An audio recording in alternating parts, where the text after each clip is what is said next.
Cosmo view நேயர்கள் அனைவருக்கும் வணக்கம். இன்னைக்கு நம்ம கூட சாமுண்டி மலைக்கா அவர்கள் இருக்காங்க. ஆன்மீகம் சார்ந்த நிறைய விஷயங்கள் அவங்க கிட்ட கேட்டு தெரிஞ்சுக்கலாம். வணக்கம், எப்படி இருக்கீங்க?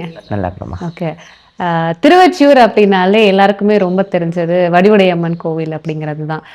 இன்னைக்கு நம்ம பார்த்தோம்னா நிறைய கூட்டம் தொடர்ந்து இந்த கோயிலுக்கு வந்துட்டே இருக்கு. இந்த வடிவுடையம்மனுக்கு என்ன அப்படி சிறப்பு? அதாவது முதல்ல நான் ரொம்ப பாக்கியசாலித்தை சொல்லிக்க முடியும். ஏன்னா நான் இந்த ஊரில் தான் பிறந்திருக்கேன். வட சென்னை. எங்கள் நார்த் சென்னைக்கே ரொம்ப ஃபேமஸ் பெரிய கோவில் தான், வடிவுடையம்மன் கோவில் தான். ஏன் வடிவுடையம்மனுக்கு இத்தனை சிறப்பு? யார் அந்த அம்பிகை? அதிலோக சுந்தரி, அகிலாண்ட கோடி பிரம்மாண்டனாகி ஜனக ஜனனி. ஏன்னா ஒரு அதிசயம் நீங்கள் பார்க்கணும். ஃபஸ்ட்டு முதல்ல அம்பிகை எல்லா இடத்துலையுமே பல ரூபங்களை அம்மா ஸ்தாபித்து உட்கார்ந்துருக்கிறா.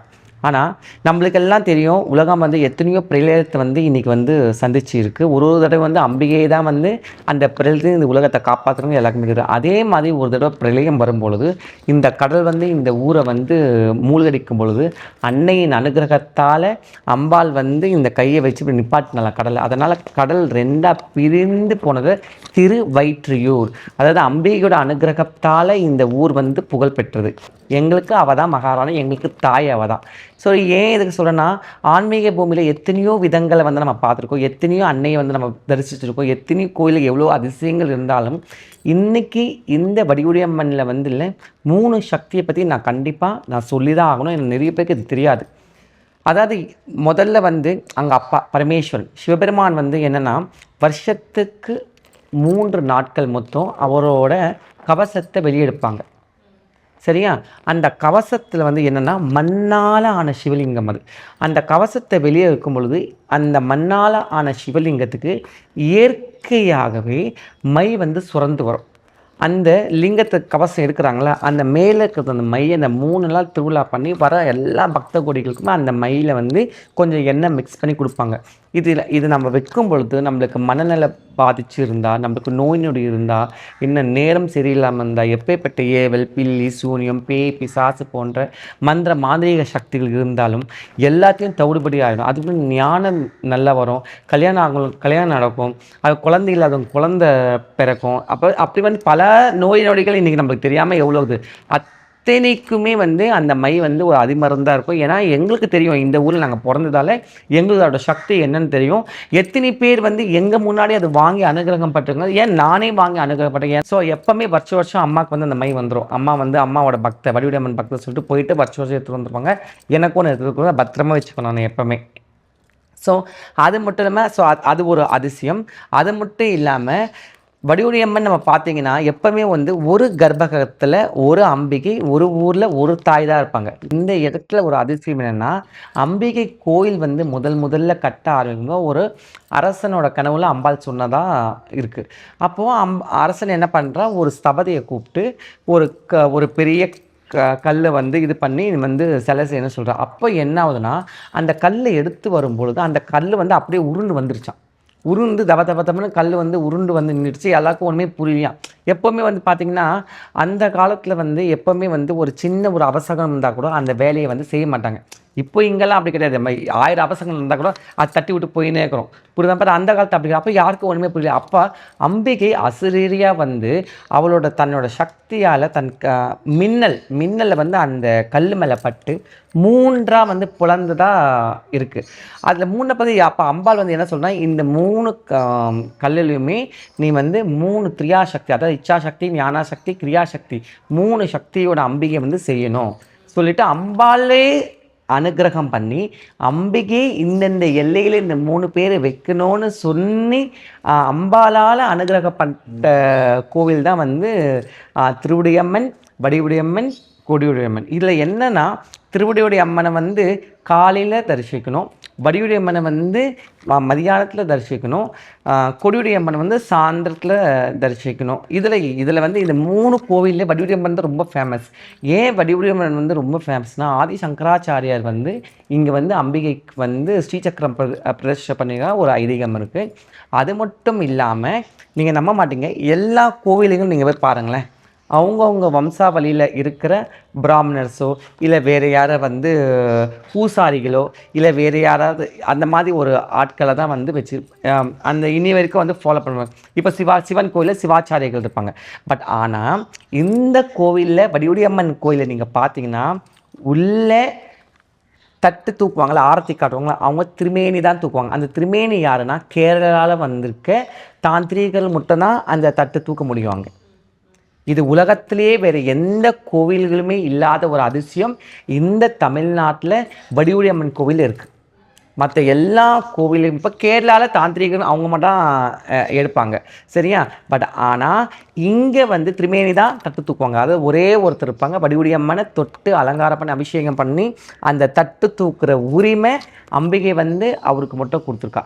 எதனால் அம்பிகை இந்த அனுகிரகம் பண்ணனா, ஆதி சங்கராச்சாரியார் அங்கேருந்து வந்து இங்கே பிரதேசம் பண்ணால் அவருக்கு அந்த அனுகிரகத்தை அப்போவே அம்மா முடிக்காமல் உன்னோட வம்சாவளி, அதாவது உன்னோட கேரளா இருக்கிற அந்த தாந்திரிக்கு வித்தில் இருக்கிறவங்க மட்டும் தான் என்னை தொடரணும்னு அம்பிகை வந்து ஆசீர்வாதம் பண்ணிக்கிறார். இப்போ இது எவ்வளோ ஒரு சக்தி!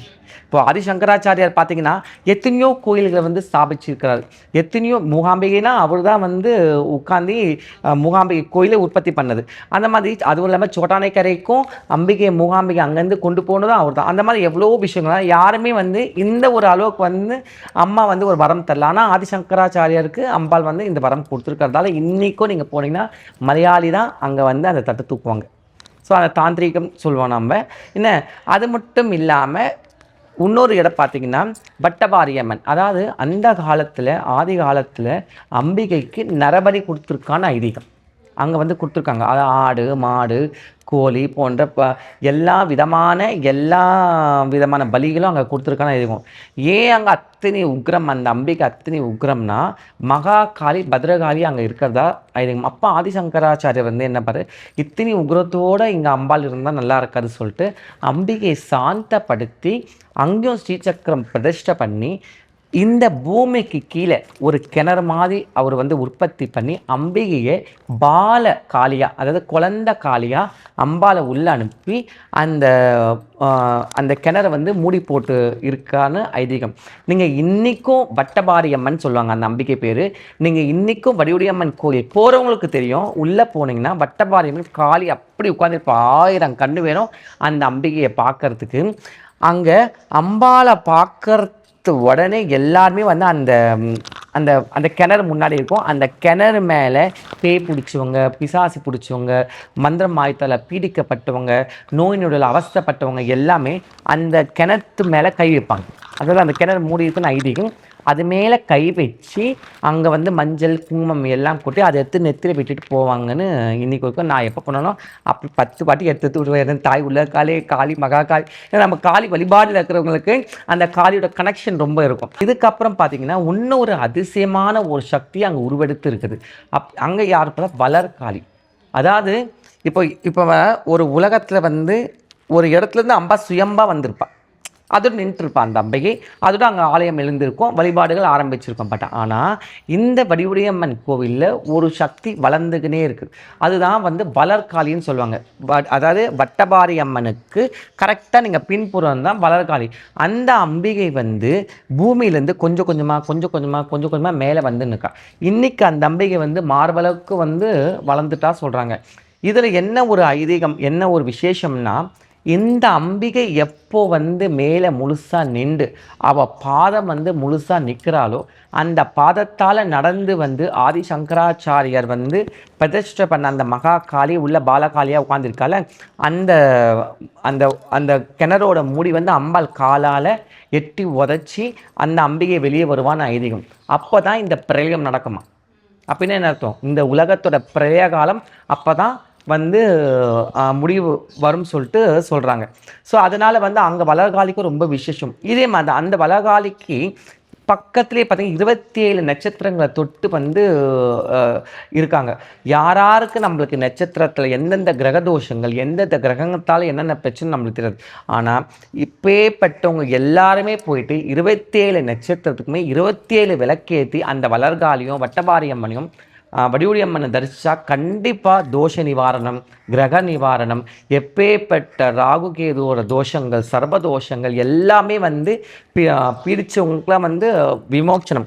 அது மட்டும் இல்லாமல் அம்பிகையோட அனுகிரகத்தால் தோன்றின இந்த 3 கோவிலுமே பௌர்ணமி அன்னைக்கு, அதாவது முழு பௌர்ணமி அன்னைக்கு இச்சாசக்தி, ஞானாசக்தி, கிரியாசக்தியை யார் ஒருவங்க பார்க்குறாங்களோ அவங்கள சகல சௌபாக்கியமோ, எந்த ஒரு தோஷமோ, ஏவல், பில்லி, சூனியம், பேய், பிசாசு, எதிரிகள் தொல்லை எதுவுமே இல்லாமல் அனுகிரகம் பண்ணுவான்னு அம்பாலோட ஆசீர்வாதம் அது.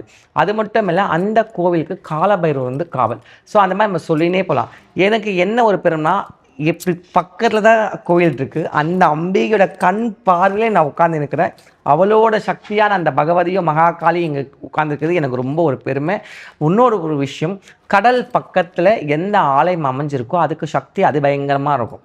ஏன்னா அந்த கடலோட எத்தனை சீற்றத்தையும் அம்பாள் வந்து கட்டுப்படுத்தும் பொழுது நம்மளோட எல்லாம் பேட் எனர்ஜி, பேட் வைப்ரேஷன் மொத்தமாக அந்த கடல் வந்து உள்வாங்கிக்கும் சொல்லுவாங்க. ஸோ அதனால திருச்செந்தூருக்கு ரொம்ப ஒரு சக்தி அதிகம். இன்னி வரைக்கும் திருச்செந்தூரில் எத்தனையோ அதிசயங்கள் ஒன்று மேலே ஒன்று இந்த கலியுகத்தில் வந்துட்டுருக்குன்னா அதுதான் காரணம். அதே மாதிரி இங்கேயும் வடிவடிவம்மன் இங்கே இருக்கிறதால, இங்கே நம்ம அந்த கடலை ஒட்டி அந்த பரிகாரங்கள் பண்ணுறதால, அம்பிகை இங்கேயும் எழுந்தல் இருக்கிறதால நம்மளுக்கும் அந்த சக்தியும் வைப்ரேஷன் அதிகமாக இருக்குன்னு நான் சொல்லிக்கிறேன். இவ்வளவு நேரம் எங்களுடைய நேயர்களுக்காக வடிவுடை அம்மன் கோயிலினுடைய சிறப்புகள் என்னெல்லாம் இருக்கு, வடிவுடை அம்மன் மட்டும் கிடையாது, வடிவுடை, திருவுடை, கொடியுடை, இந்த 3 தெய்வங்களையும் பௌர்ணமி அன்னைக்கு வழிபடுவதனுடைய சிறப்புகள் என்ன அப்படின்றத பத்தி ரொம்ப தெளிவான விளக்கம் கொடுத்தீங்க. ரொம்ப நன்றி.